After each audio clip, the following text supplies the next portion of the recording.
Hello everyone, Laura K-Buzz here, and I'm going to tell you everything that I'm pretty sure we know about the Nintendo Switch 2 for people who have not been as obsessively following leaks and rumors as I have the last few years.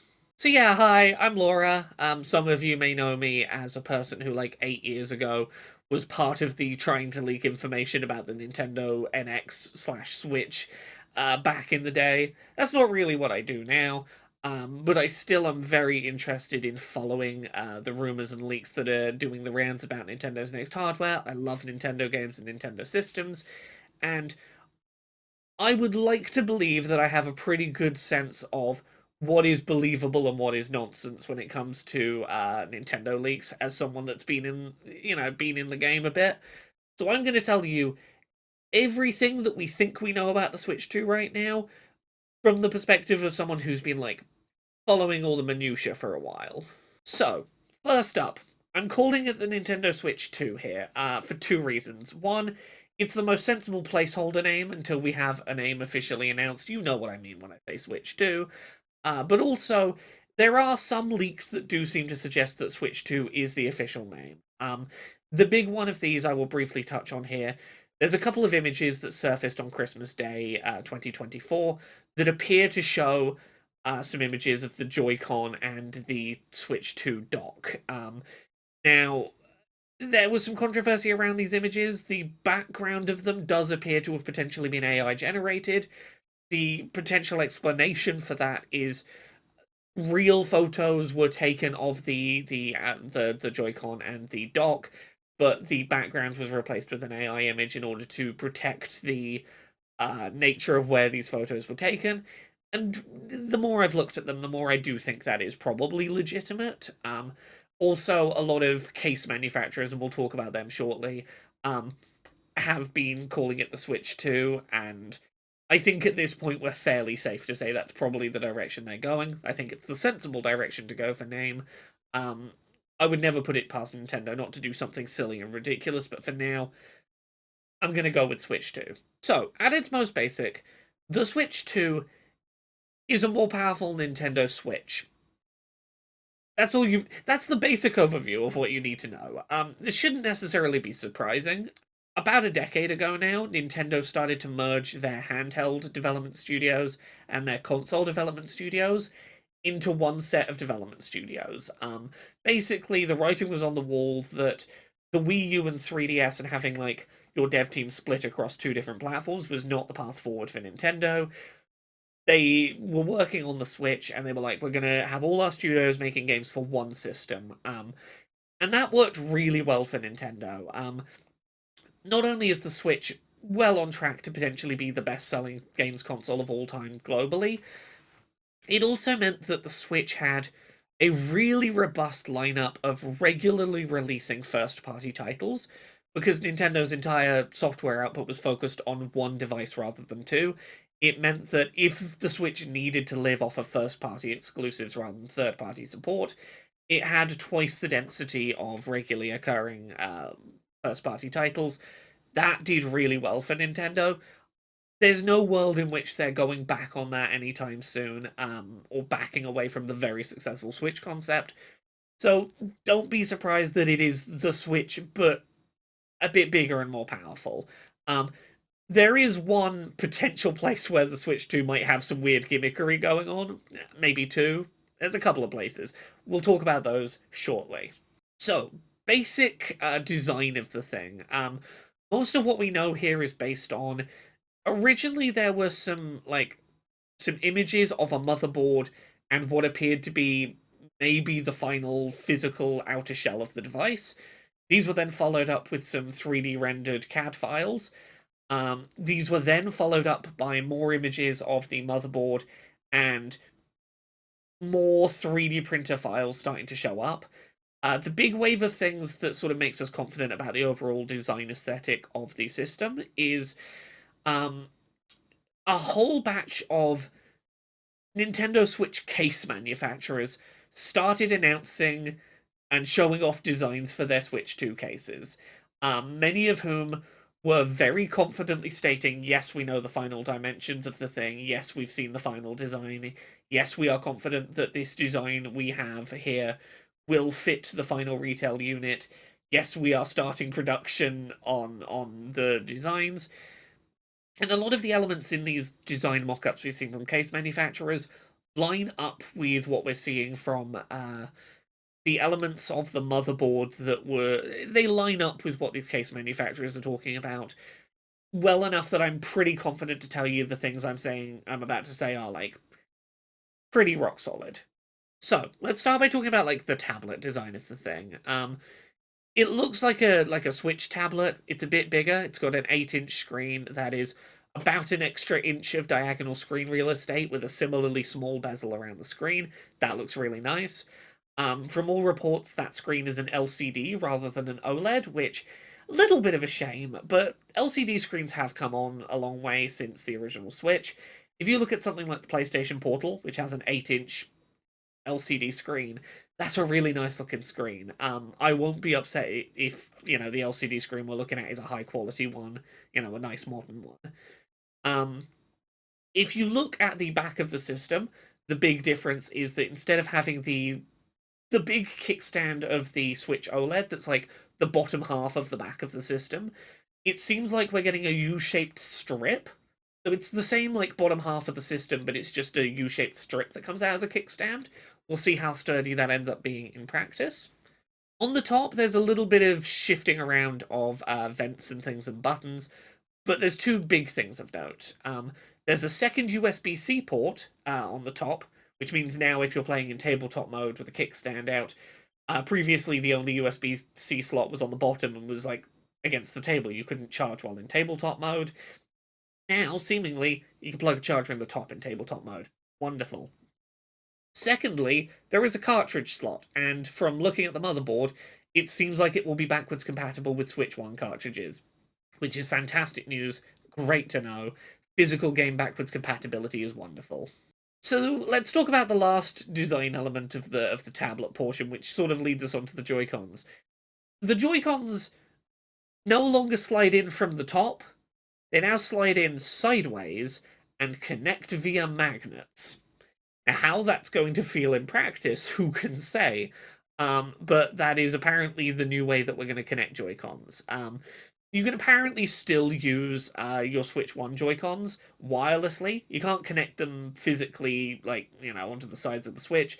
You're going to have like a charging station if you want to keep your old Joy-Cons around for multiplayer. But they will still Bluetooth connect to the system if you want them to. Now, these new Joy-Cons, a little bit larger. That makes sense. It accommodates the fact that they are plugging onto a larger size screen. They've got to be at least taller, and to keep them proportional, they're going to be a little wider. There's a button on the back, which seems to be the magnetic release, replacing the little button you used to have on the Joy-Cons before you lifted them up. For the most part, they seem very similar to the original style of Joy-Cons. Reportedly, they're going to have a better style of analog stick in them to avoid stick drift. I'll give you the Cliff Notes version of this for anyone unaware. The reason why stick drifts happens on Switch analog sticks is those analog sticks work because when you move the stick, two metal contacts touch against each other, and that tells you which direction the stick has moved and how far. But that's two bits of metal rubbing against each other, and they can wear away those contacts and start getting incorrectly read inputs. Instead, it seems like the Switch 2 is going to be using Hall effect sticks. They're not the only way of making more drift-resistant sticks, but they are a method that uses electromagnetism to detect those kind of movements rather than having physical connections that will wear away. Great news if true. It means hopefully we'll get less stick drift this generation, assuming that like the magnetic connection of the Joy-Cons doesn't fuck with the magnetically registering sticks in any way, which it shouldn't do, one would hope. There's currently one big unknown about the Switch 2 and its Joy-Cons, and I think this is the most interesting place for speculation. The right Joy-Con now has a button labeled C, as the letter C. And now some people originally were like, is this a capture button? No, the left Joy-Con still has the little circle recording icon button for capture. So what's the C button? Now, I don't think anyone's got like a solid idea of what this button is right now. I'll talk about some of the things that people have theorized. I don't know if anyone is like on the money right now. Some people have suggested that the Switch 2 you can put a camera in the top of in that new top facing USB-C port, and C stands for camera, and it's if you want to put your webcam on while multiplayer gaming maybe. I'm not so sure about that. I've seen some people suggest that it's a cast button, where if you're doing something like, let's say, Mario Maker 2, and you want to have it up on the TV so that people, you're sharing the room with can see you designing the level, but you still want the tablet, in your lap so that you can use its touchscreen for design, maybe there'd be some kind of way to wirelessly broadcast footage from your Switch 2 to the dock so that, like, it's not going to be as crisp and clear as if you'd actually docked it, but you can be using the touchscreen but still seeing the game on the big screen. Maybe it would be a way to do Wii U ports of games. I don't know if I believe that. I would love to see that be true. I genuinely loved the Wii U's whole gimmick, and I wish it would come back. I'm not sold that that's what this button is. I've seen some people suggesting it could be a community button for going to like chat or your friends list or whatever. Again, I'm not convinced. I don't think Nintendo's going to be able to resist doing something weird in Nintendo with this new system. I don't think they're going to be able to just make a new Switch and be happy with that. And I think this is where, if there's going to be any weird Nintendo thing about this new system, that C button's going to be the center of it. The way I talk about like trying to predict Nintendo, I've got a little anecdote that I think would put you into the frame of mind I try and run my Nintendo thoughts through. Years ago, there was one Nintendo Direct where I got sent the entire running order of what was going to be in the Direct by someone else, not officially from Nintendo, before it had aired. This was the one where Donkey Kong Country Returns was getting ported and Dark Souls was getting announced. And there's one reason I believed the leak was true when it was sent to me, and that was the sentence: Donkey Kong Country Returns, brackets, Funky Kong with a surfboard easy mode. And I was like, Funky Kong mode? Like, the way it was explained to me was, yeah, no, there's going to be a logo on the box that says now with Funky Kong. And I was like, that's the kind of weird, no one would ask for it, but it sounds so Nintendo thing. Like, no one's putting it there for wish fulfillment purposes. No one who's trying to make a convincing fake leak puts new Donkey Kong mode as a Funky Kong mode as a sticker on the box.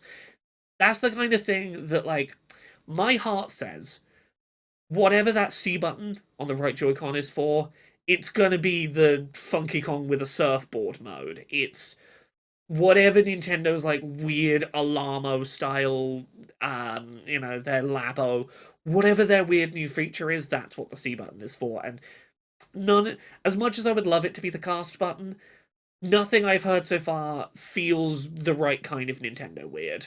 They all currently feel a bit too. Yeah, I would love for that to be it. Very sensible, interesting options. None of them have that weird Nintendo flair I'm looking for yet to believe it. So, the last thing to talk about with the Switch 2 is graphics technology, and this is something that we can be pretty confident in talking about specifics for, because there was a big leak from Nvidia, the graphics chip manufacturer for Nintendo. There was a big Nintendo leak, and also there's several Nintendo patents that keep getting updated, which all paint a very, very complete picture of what we're probably going to be seeing. So there is technology that exists right now on PC for running games at lower resolutions and using AI technology to increase the visual resolution through upscaling. The idea here is if your system isn't powerful enough to run a game natively at 4K, maybe you can run it at 720p and basically use data like the last several frames of the game, some reference images of higher quality footage of the game, and things like motion vector data where like the game tells has information of that pixels moving this direction to predict what additional data you could add to a frame to make it look higher resolution. It's never going to be one-to-one as solid as having a game natively running at say 4K, but the results when done well are pretty good. Nvidia makes the graphics tech for Nintendo, and we can see from the Switch 2 motherboard leaks, is making the chip for the Switch 2, and they have a technology called DLSS. DLSS is basically the gold standard for this kind of upscaling tech. Nvidia really has the market cornered on like good performance, good end result. You really would struggle to tell it wasn't natively rendered kind of end results with as little AI hallucination and shimmering and weirdness as possible. Other versions of this tech you might have heard of. FSR is a version on PC that doesn't require NVIDIA graphics cards to work, and it's not quite as good. PlayStation 5 Pro uses something called PSSR, which is PlayStation's version of this. Um, NVIDIA's DLSS really is the gold standard right now in terms of like consistent results, and Nintendo is seemingly working with NVIDIA on basically a custom version of DLSS for the Switch 2, which, if you're going to go this route, probably the best people you could be working on for that. So, the benefits of this idea is that basically game downloads can get smaller. If you're installing your games onto little Switch cartridges, those get more expensive the larger they get. Currently, for the first Switch, Nintendo only produces up to 32 gig versions. There was a recent patent that talked about the fact that if your game was using native 4K resolution textures, it might be a 60 gig download. But if you did it at 1080p, that might only be a 20 gig download, and then you could upscale back up to 4K to sort of get the same sort of end result. That seems like a big selling point of it for Nintendo. Additionally, it seems like Nintendo wants this to be a way for third parties to be able to more easily port their games to Switch 2.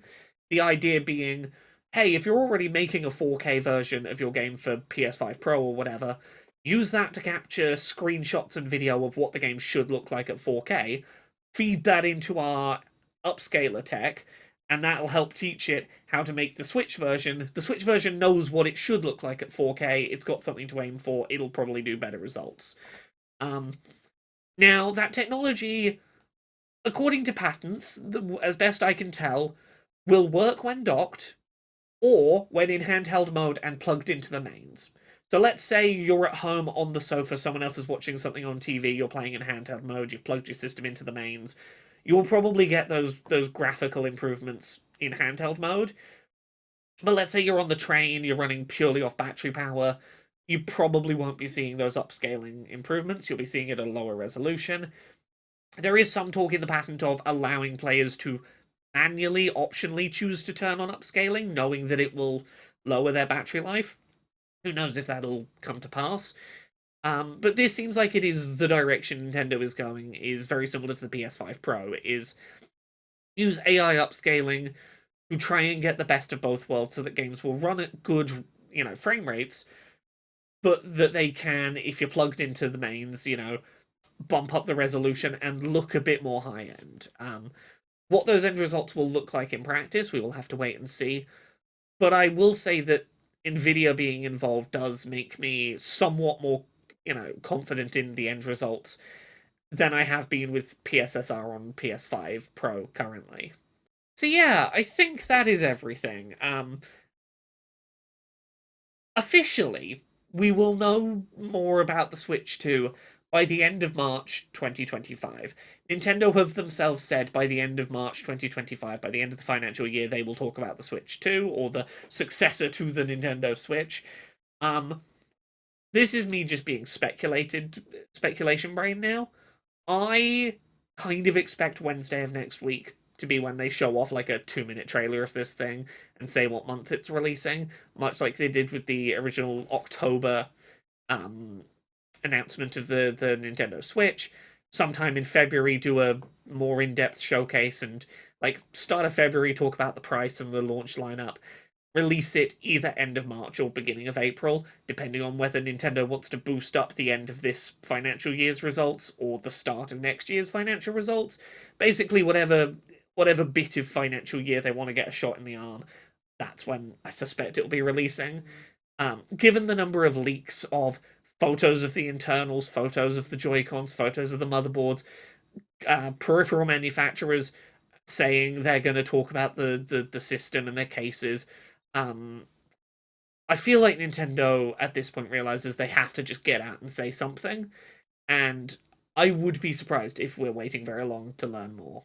Um, but yeah, as someone who's been following a little too obsessively all of the leaks and rumors and updates and stuff around the system, if you're curious what to expect from the Switch 2, but don't want to lose your life like I have, obsessively following weird internet message boards and like keeping up on Family boards threads where people are tracking shipment data, I summarized it for you. There you go. Switch 2. We're going to see it officially soon, but that's what I know and can tell you confidently right now. Thank you for watching.